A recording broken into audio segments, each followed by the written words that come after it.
మహేందర్ అనే యువ డాక్టర్ బెంగళూరులో ఒక ప్రైవేట్ హాస్పిటల్లో పనిచేస్తూ ఉన్నాడు. అతడు ఒక సర్జన్, మంచి పేరు తెచ్చుకున్నాడు. కానీ వ్యక్తిగతంగా మాత్రం చాలా ప్రాక్టికల్ మైండెడ్. ఇంట్లో వాళ్ళు ఎప్పుడూ చెబుతూ ఉండేవారు, ఇప్పుడైనా పెళ్లి చేసుకో బాబు, నీకు వయసు పెరుగుతోంది అని.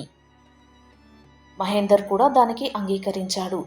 దాంతో ఒక విద్యావంతురాల్ని, ముఖ్యంగా ఒక డాక్టర్ని పెళ్లి చేసుకోవాలి అని అనుకున్నాడు. ఆ మాట కన్నా ఎక్కువగా అతనికి ప్రొఫెషన్ అంటే ఎక్కువగా ఇష్టం. ఒకరోజు వారి ఇంటికి ఒక సంబంధం వచ్చింది. కృతిక అనే స్కిన్ స్పెషలిస్ట్ డాక్టర్. అందంగా, సాఫ్ట్గా మాట్లాడే అమ్మాయి. కృతికను చూసిన వెంటనే మహేందర్ మనసు కొంత కదిలింది. తన తల్లిదండ్రులు కూడా చాలా సంతోషంగా ఉన్నారు. ఇద్దరు ఒకే వృత్తివారు కాబట్టి అర్థం చేసుకుంటారు ఒకరినొకరు అనుకున్నారు. మాటలు జరిగి పెళ్లి కుదిరింది. వివాహం ఘనంగా జరిగింది. హాస్పిటల్ సహచరులు, బంధువులు అందరూ ఆశీర్వదించారు. కొత్త జంట హనీమూన్కి వెళ్ళి వచ్చాక మొదట కొన్ని నెలలు నిజంగా స్వర్గంలాగానే గడిచాయి. కృతిక తన ప్రొఫెషన్కి ప్యాషన్తో పనిచేసేది. మహేందర్ కూడా బయటకు చూస్తే ఆదర్శ భర్తలా కనిపించేవాడు. కానీ కాలం గడిచే కొద్దీ చిన్న చిన్న మార్పులు మొదలయ్యాయి. కృతికకు వాంతులు, నిద్రలేమి, బలహీనత మొదలయ్యాయి. తన భర్తకు ఈ విషయాన్ని చెబితే, ఇది చిన్న చిన్న ఇష్యూ, డైట్ మార్చుకో అని మొదట నవ్వుతూ చెప్పాడు. కానీ ఆ సమస్యలు రోజు రోజుకి పెరుగుతూ పోయాయి. ఒకరోజు కృతిక హాస్పిటల్లో వామిట్ చేసింది. మహేందర్ చూసి కోపంగా అన్నాడు, ఇవన్నీ అనారోగ్య సమస్యలు నీకు పెళ్లికి ముందే ఉన్నాయేమో, అవన్నీ దాచేశావు కదా అన్నాడు. ఆ మాటలు విన్న కృతిక గుండెల్లో మంట వేసినట్టయింది. నిజంగా కాదు మహేందర్, నేను అప్పట్లో పర్ఫెక్ట్లీ ఫైన్గా ఉన్నాను అని ఆమె ఏడుస్తూ చెప్పింది. కానీ మహేందర్ ముఖంలో కనీసం దయ కనిపించలేదు. అక్కడి నుంచి ఇంట్లో శాంతి తగ్గిపోయింది. గొడవలు, అపార్థాలు, సూటిపోటి మాటలు ఇవే రోజువారీ అలవాటయ్యాయి. ఒకరోజు సడన్గా మహేందర్ ఆమె దగ్గరికి వచ్చి చాలా ప్రేమగా మాట్లాడాడు. కృతిక, మనం ఎందుకు ఇలా గొడవలు పడుతున్నాం? నిన్ను నేను ఇలాగా చూడలేను అన్నాడు. ఆ మాటలు విన్న కృతిక కళ్ళల్లో కంటతడి మెరిసింది. చాలా రోజుల తర్వాత భర్త ప్రేమగా మాట్లాడాడు అని. నేను నీకు మళ్ళీ ఆరోగ్యంగా చెయ్యాలి అనుకుంటున్నాను అని అతడు చెప్పాడు. హాస్పిటల్లో నేను ఒక స్పెషల్ విటమిన్ ఇంజెక్షన్ తెచ్చాను హాస్పిటల్ నుండి, దీంతో నీ బలహీనత తగ్గిపోతుంది అని. కృతిక మొదట కొంచెం సందేహపడింది, ఇన్ని రోజుల తర్వాత ఇంత ప్రేమ నాపై ఎందుకు అని. కానీ ఆ సందేహాన్ని మనసులోనే పెట్టుకుంది. ఇతడు నా భర్త కదా, నా పట్ల తప్పు చేయడు అనుకుంది. అలా మొదటిసారి ఇంజెక్షన్ ఇచ్చాడు. ఆ రాత్రి ఆమె మత్తుగా నిద్రపోయింది. తర్వాతి రోజు లేచేసరికి ఆమె శరీరం చాలా బరువుగా ఉంది. కళ్ళు సరిగ్గా తెరవలేకపోతుంది. మహేందర్ చూసి, చూడు, ఈ ఇంజెక్షన్ ఇచ్చాక ఇది నార్మల్ రియాక్షన్ మాత్రమే, రేపటి నుంచి నువ్వు ఆరోగ్యంగా ఉంటావు అన్నాడు. ఆ తర్వాత రెండవ రోజు మళ్ళీ ఇంజెక్షన్ ఇవ్వాలని చెప్పాడు. కృతిక అంది, ఇంకా ఇవ్వాలా అని అడిగిన అతడు ప్రేమగా ఆమె తల నిమురుతూ, ఇది చివరిది, నువ్వు మళ్ళీ ఎనర్జెటిక్గా మారిపోతావు అన్నాడు. దాంతో ఆమెలోని నమ్మకం మళ్ళీ పైకి వచ్చింది. తన భర్త ముఖంలో చూసి సంతోషంగా నవ్వింది. నువ్వు ఉన్నావు కదా నా పక్కన, నాకింకేం కష్టం ఉండదు అనింది.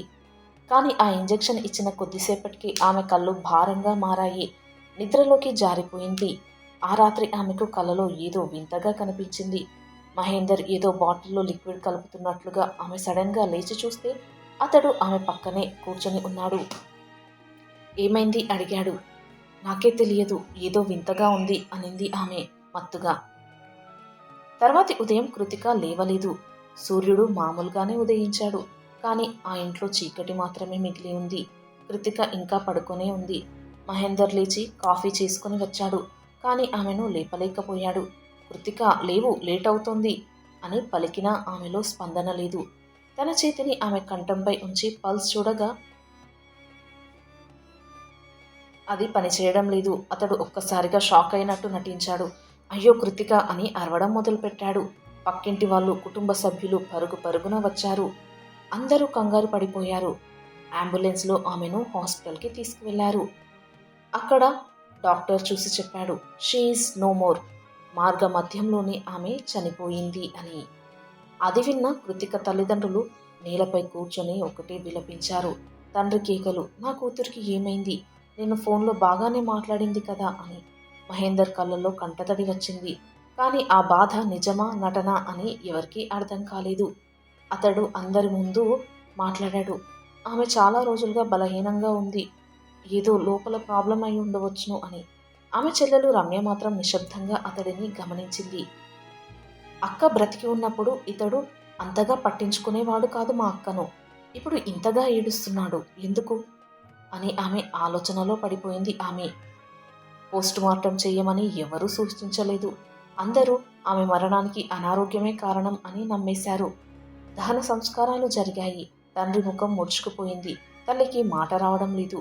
కృతిక ఫోటో ఎదుట దీపం వెలిగించి, ఏం తక్కువ చేశాం బిడ్డా నీకు అని ఏడ్చింది ఆ తల్లి. నీకు ఏ అనారోగ్య సమస్యలు వచ్చాయి అని. కానీ రమ్య మాత్రం నిశ్శబ్దంగా ఒక్క మాట అనుకుంది. అక్క మరణం సహజం కాదేమో, ఏదో ఉంది ఈ కథలో అని. కృతిక అంత్యక్రియలు ముగిసిన తర్వాత ఇంట్లో ఒక నిశ్శబ్దం నెలకొంది. ప్రతి ఒక్కరూ ఆమె దురదృష్టం అని మాట్లాడుకుంటూ అక్కడి నుంచి వెళ్ళిపోయారు ఎంతో బాధగా. కానీ రమ్య మాత్రం తన మనసును ఆపుకోలేకపోయింది. ఆమె తన అక్క ఫోటో ఎదుట కూర్చొని ఆ ఫోటోని చూస్తూ, అక్క, నువ్వు చనిపోవడం నిజమా? నీ కళ్ళల్లో ఇంత బాధ ఉందని నేను గుర్తించలేకపోయానా అని తనలో తాను మాట్లాడుకుంది. ఆమె మనసులో ఒక గలం వినిపించింది ఆమెకి. బావ ఏదో చేశాడు, కానీ దానికి సాక్ష్యం కావాలి అని ఆ గలం మళ్ళీ మళ్ళీ మారుమోగుతోంది. రాత్రిళ్ళు రమ్యకు నిద్ర పట్టలేదు. తన అక్కతో చివరి రోజుల్లో జరిగిన ప్రతి సంభాషణను ఆమె గుర్తుకు చేసుకుంది. కృతిక చెప్పిన మాటలు, రమ్య, మహేందర్ నన్ను ప్రేమిస్తున్నాడో లేదో నాకు తెలియడం లేదు, ఎప్పుడు డౌట్గానే ఉంటాడు అని. ఆ మాటలు ఇప్పుడు రమ్యకు అర్థమయ్యాయి. అతడు మొదటి నుంచి అక్కను మానసికంగా ఒత్తిడికి గురి చేశాడు అని అనుకుంది. ఆ విధంగా ఆలోచించగానే ఆమె గుండెల్లో భయానకమైన చలిని ఫీల్ అయింది. తర్వాతి రోజు రమ్య నేరుగా పోలీస్ స్టేషన్కి వెళ్ళింది. ఆ ఆఫీసర్ ముందు నిలబడి, సార్, మా అక్క మరణం సహజంగా అనిపించడం లేదు అని చెప్పింది. ఆఫీసర్ అడిగాడు, ఏమైంది, ఎందుకలా అనిపించింది నీకు అని. ఆమెకు పెళ్లి తర్వాతే అనారోగ్య సమస్యలు మొదలయ్యాయి. బావ ఏదో ఇంజెక్షన్ ఇచ్చాడని చెప్పింది. మా బావకు ఆమె అంటే అస్సలు ఇష్టం ఉండేది కాదు అని చెప్పింది రమ్య. ఆ ఆఫీసర్ కేసు నమోదు చేశాడు.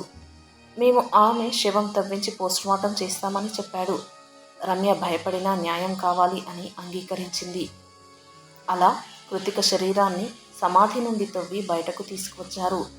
అది రమ్య జీవితంలో ఒక మర్చిపోలేని క్షణం. తన అక్క ముఖం చూసినప్పుడు ఆమె కన్నీరు ఆగలేదు. ఇదంతా నీకోసమే అక్క, నిజం బయట పెడతా అని ఏడుస్తూ చెప్పింది తను. పోస్టుమార్టం జరిగిన కొన్ని రోజుల తర్వాత రిపోర్టు వచ్చింది. ఆ ఆఫీసర్ రమ్యను పిలిచాడు. రమ్య గారు, ఈ రిపోర్ట్లో ఉన్నది షాకింగ్. మీ అక్క నార్మల్ డెత్ కాదు, ఆమెకు ఎనస్థీసియా డ్రగ్ అధిక మోతాదులో ఇచ్చారు అన్నాడు. రమ్య ఒక్కసారిగా లేచింది. ఏమంటున్నారు సార్? అనస్థెటిక్ అంటే ఆపరేషన్ సమయంలోనే ఇచ్చేది కదా అంది.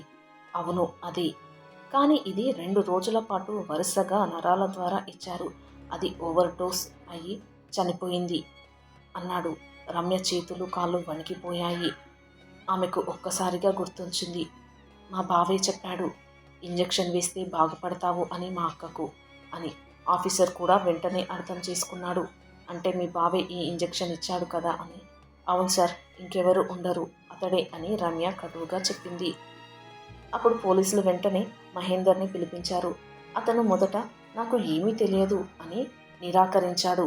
కానీ ఎవిడెన్స్ ముందు నిలబడలేకపోయాడు. చివరికి సిగ్గు లేకుండా పోలీసుల ఎంక్వైరీలో ఒప్పుకున్నాడు. అవును, నేను చేశాను.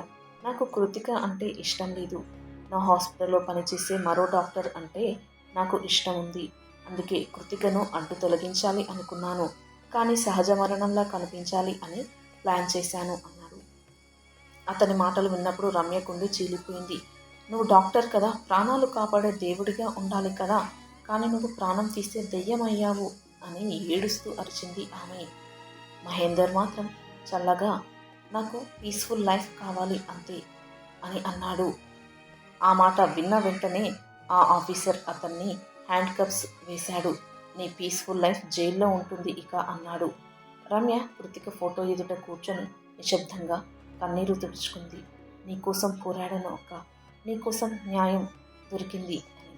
ఈ కథ బెంగళూరులో జరిగిన రియల్ ఇన్సిడెంట్ ఆధారంగా రూపొందించబడింది. ఈ వీడియోపై మీ విలువైన అభిప్రాయాన్ని తప్పక కామెంట్స్లో తెలియజేయండి. వీడియో నచ్చితే ప్లీజ్ లైక్ చేసి సబ్స్క్రైబ్ చేసుకోండి. Thanks for watching.